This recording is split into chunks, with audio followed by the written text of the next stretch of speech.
Now onto this, a funeral service has been held for Rand Water executive Teboho Joala, who was assassinated on Monday morning during a work event in Zakariyya Park, just outside Johannesburg. Now, his bodyguard was also killed in the incident. 3 other people, including Johannesburg Council Chief Whip Sthembiso Zungu, were injured. Newzroom Africa's Nqobile Madlala attended the service and joins us now. Nqobile, good morning and thank you for joining us. What were some of the tributes that were moving out of today's service? Well, Katleho, I can tell you that in a letter penned down by his wife of over 20 years, she said she would give anything to go back to that moment where she would be able to see her husband and spend a moment with her husband. His sons have described him as someone who was very dedicated, a loving father, and somebody who's taught them quite a lot in life. I want to bring in now a long-time friend and a colleague to speak to us about what Joala was to you. Oh, he was a brother, a comrade, and a friend, as you make the point. I mean, we have known each other for many, many years. I mean, from the ranks of the ANC Youth League here in Tshwane. And of course, I left for university outside the province and came back and still remained an activist. And then when we got elected as a generation of young activists to lead the ANC in Tshwane, Joala joined that leadership and he became our spokesperson. We had an incredible record in politics here in Tshwane. We served for 3 terms, uninterrupted, uncontested, and out of that grew a brotherly and friendly relationship, and we connected just beyond politics. Very soft-spoken, polite, dedicated, exceptionally intelligent. I think he embodies the values of the ANC. He's a best approximation of what I refer to as a model cadre. And of course the wife and kids gave testimony of what he meant as a husband and a father. But I know him as a friend and a comrade. I think we have lost immensely. Of course, his death simply punctuates the need for us to address the issue of crime. I mean, it's rampant. People do this with great levels of impunity in that layer of young children. Daylight, someone comes, not any cover, and just pumps 6, 7 bullets into someone, and its normal life continues. I think it's something that requires attention, and I know that it's been receiving attention over a period of time. So I'm just saying that a death of this nature just brings to prominence the need to urgently resolve this question of crime. But yes, we have. I think the country has lost, and this is it's not a cliche. I mean, it's someone who contributed immensely. You'll see that also in his obituary, the work that he has done in communities. I mean, steeped in communities, the resolution of our people's problems, an appreciation of the value of education. At the time of his death, he was going to donate school uniforms because of, I mean, he had started this initiative at Rainwater, just an appreciation of the value of education in building a prosperous and a healthy life, healthy in all respect, not just in medical terms. So we have lost immensely. I have lost a brother. I'll miss our intimate moments. When there's a coffee shop we always go to. On Wednesday I went there, and the waitresses, they say, "Oh, you are here. Your body's not yet here," and I had to break the news to them. It's no more. A brother, yeah. So may his soul rest in peace. Mister, I know that it's a difficult time for you, but what would you like to see happen with regards to the crime in this country? Well, I know it was one of the prominent features at the Lekgotla. It's something that is receiving attention. Of course, there are 3 issues that are receiving urgent attention, and not necessarily to the neglect of others. The first 2 are what we call the structural weaknesses. That undermines the growth of the South African economy, our ability to ensure that we eradicate poverty, get people into employment, industrialize, create new skills. And that's load shedding, the issues of energy deficit. And then there's also the issues around the logistics, the inefficiencies in that area. and then the third one is crime. And we're working with business on these three areas, community and organized labor, to address this.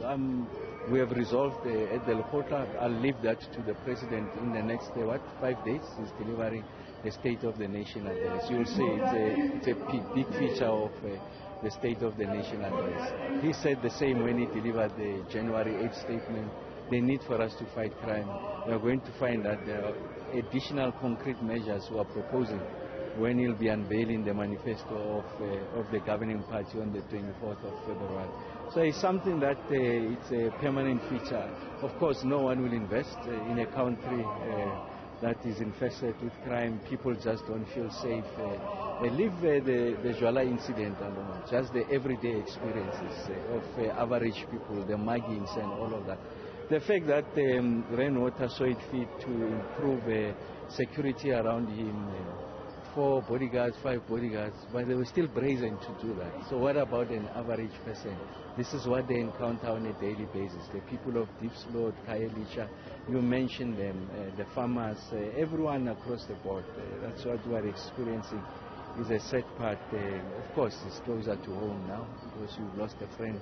Not that you didn't have a full appreciation, but I think you are becoming even increasingly alert. So I'm saying that a big feature of the Lekgotla, let's allow the President on Thursday, on the 8th, he'll say what the actions are. 24th of February, the governing party, the manifesto, what is it that we are doing about crime. But it's a minimum and yet insufficient requirement for us to be able to get the country going, address crime, criminality. Of course, it manifests in many ways, but the brutality of this is unacceptable. So that's why we need to address it in all our might. The might of the state must descend on these elements that are hell-bent on undermining the gains of democracy.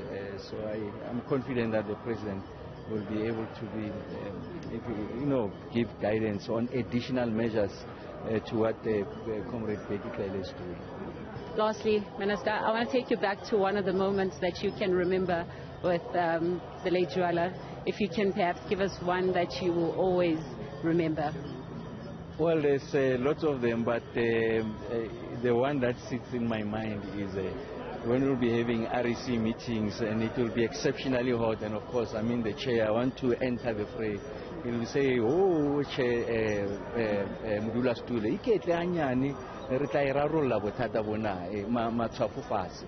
keeps on saying that, very calm, collected. Oh, my brother, may his soul rest in peace.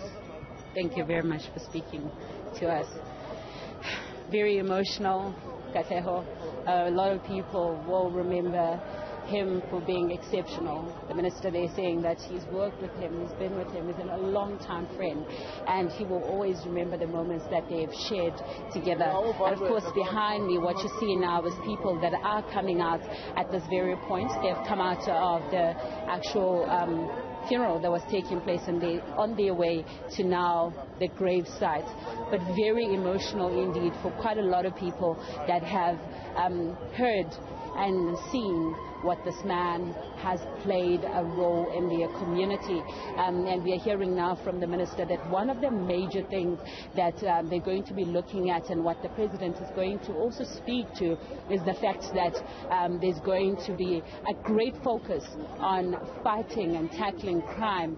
And he speaks about how brazen it was when Joala's life was actually taken. And you will remember that video that we saw that was already shared, how his life was just taken, a gentleman walking into the event. And now we're understanding that, of course, the family is coming out of the actual hall, making their way to the gravesite. So we're going to quickly just get out of a tripod to be able to move around so we can see what's taking place. We know that already there were tributes from his son talking about how he was such a great man, how he taught them what love was, how he taught them to be dedicated, how he taught them to basically fight for everything that they have, and how he provided for them. His wife saying that she never thought that she'd have to be in this position where they would have to speak about him as late and perhaps know that he will be going to his final place, saying that they met, of course, quite a while back, and they've created memories, and it's been very difficult for them. The father just thanking people that did come and saying that he appreciates the support that they have gotten. Of course, this is a difficult moment for this family, and there's no other way of saying it for them besides the fact that it's difficult, and it's one that they didn't expect to just happen in that way. So we know now then, as they're going towards the grave site and everybody's getting ready, they're going to put him in his final place and remember him for the man that he's always been, and the man that has always taken care of the family. Quite a prominent man he is in his family, and the work that he's done for the party that he was belonging to, as you could hear there from the Minister, Kgosientsho Ramokgopa, explaining to us what this means, but also far beyond that, what the President himself will be alluding to, and how it in a way attaches to what has taken place, just talking about how this crime has come closer to home, making it even more difficult for everyone to ignore what's taking place. Of course, now that's about to take place. As you can see, the TMPD now moving towards escorting people out of the area. We will bring you more details as it continues.